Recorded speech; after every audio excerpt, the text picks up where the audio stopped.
राम राम नमस्कार। हरियाणा तक देख रहे हैं आप और सोनिया सत्यानीता मेरा नाम है। हरियाणा के 131 सरकारी स्कूलों में पीने के पानी की सुविधा ही नहीं है, 236 स्कूलों में बिजली कनेक्शन ही नहीं है, 538 स्कूलों में लड़कियों के शौचालय नहीं है और 1047 स्कूलों में लड़कों के शौचालय नहीं है। आज हरियाणा के सरकारी स्कूलों में 8240 क्लासरूम्स की जरूरत है। इस तरह के हालात के बाद भी शिक्षा विभाग ने 1000 करोड़ से ज्यादा की ग्रांट बिना इस्तेमाल किए सरकार को वापस भेज दी।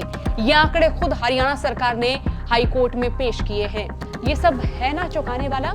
खट्टर सरकार के 9 सालों में शिक्षा विभाग में कितना काम हुआ है, ये आंकड़े साफ साफ बयां कर रहे हैं। साल 2014 में हरियाणा के शिक्षा मंत्री बने रामविलास शर्मा, लेकिन इस दौरान भी इस विभाग में कोई खास काम नहीं हुआ और नतीजन विधानसभा चुनाव में उस समय के शिक्षा मंत्री को करारी हार मिली थी।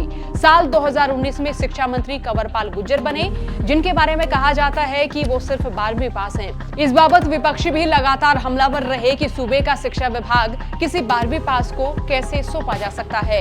अब आप जरा याद कीजिए, आपके आसपास पहले कितने बच्चे सरकारी स्कूलों में पढ़ने जाते थे और आज कितने बच्चे सरकारी स्कूलों में पढ़ने जाते हैं। आप पाएंगे कि या तो सरकारी स्कूल बंद हो गए हैं या फिर बदहाली में छात्र सरकारी स्कूलों में पढ़ने को मजबूर हैं। जिनका ठीक ठाक ब्योत है, यानी जिनकी आर्थिक स्थिति ठीक है, वो तो आसानी से अपने बच्चों को किसी निजी स्कूल में पढ़ा सकते हैं। लेकिन आप सोचिए, जिनके लिए ये संभव ही नहीं है, वे कैसे अपना पेट काट कर अपने बच्चों को निजी स्कूलों में पढ़ा रहे होंगे। एक मामला साल 2017 का कैथल के गांव बालू के सरकारी स्कूल का, जहां 7 बच्चों ने सरकारी स्कूल की खस्ता बिल्डिंग और अन्य असुविधाओं को देखते हुए हाईकोर्ट का दरवाजा खटखटाया था। ये केस अमरजीत नाम के छात्र के नाम टाइटल है, जिसे गुजरे हुए 3 साल हो गए हैं, तो वहीं बाकी छात्र स्कूल से कॉलेज में जा चुके हैं। आज बालू गांव के सरकारी स्कूल की हालत तो कुछ सुधरी, लेकिन अभी तक हरियाणा सरकार के दूसरे सरकारी स्कूलों में सरकार पूरी सुविधाएं नहीं दे पाई है। अब 6 साल बाद पंजाब एवं हरियाणा हाईकोर्ट ने मामले की सुनवाई के दौरान शिक्षा विभाग से एफिडेविट के माध्यम से स्कूलों में मूलभूत सुविधाओं की कमी के बारे में विस्तार से जानकारी मांगी थी, जिसके जवाब में जो आंकड़े, जो तथ्य सामने आए हैं, वो बेहद चौंकाने वाले हैं।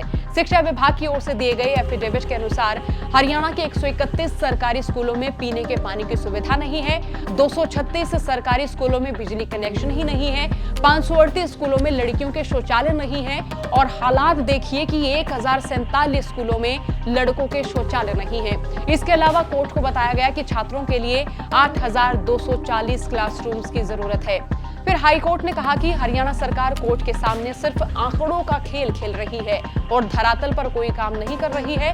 कोर्ट ने अपने आदेश में कहा कि एक ओर तो भारत सरकार स्वच्छ भारत मिशन का नारा देते हुए हर घर में शौचालय उपलब्ध करवाने का दावा कर रही है, तो वहीं दूसरी ओर लड़कियों के 538 स्कूलों में शौचालय ही नहीं है और दिन प्रतिदिन स्कूली छात्राओं के शोषण के मामले सामने आ रहे हैं। और शायद यही वजह है कि लड़कियों के साथ स्कूलों में सेक्सुअल हैरासमेंट होती है।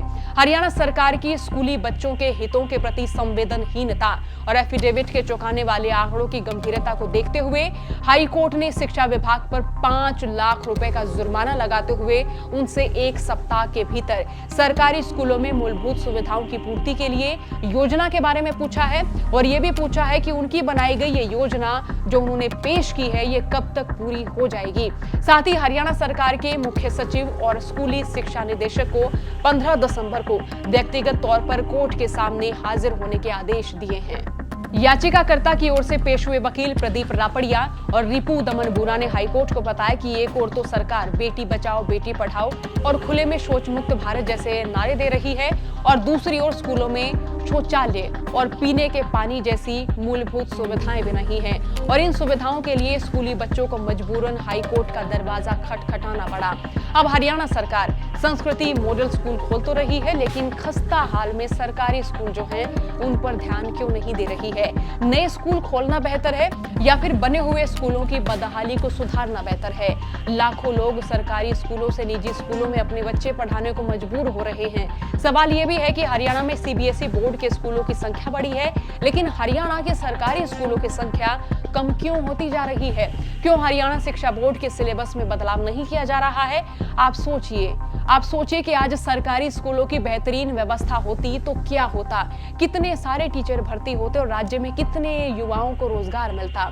गांव देहात के छात्रों की पढ़ाई या तो ना छूटती या उनके माता पिता अपना पेट काट कर अपने बच्चों को शहर पढ़ने ना भेजते। खेती, किसानी, बेरोजगारी को लेकर तो खट्टर सरकार का लगातार विरोध हो रहा है, लेकिन अब स्कूलों की यह हालत देखकर ये कहा जा सकता है कि साल 2024 के चुनाव तक सरकारी स्कूलों की हालत नहीं सुधरी तो खट्टर सरकार के लिए शिक्षा मंत्री एक और बड़ी टेंशन खड़ी कर देंगे। अब मामले में 15 दिसंबर को सरकार की ओर से क्या कुछ कहा जाता है, ये भी देखना बड़ा दिलचस्प होगा और कई सारे सवाल भी होंगे। बहरहाल आपका क्या सोचना, इस पूरी रिपोर्ट पर राय रखें। साथ ही चौगरदे की खबरों के लिए बने रहिए हरियाणा तक के साथ। राम राम।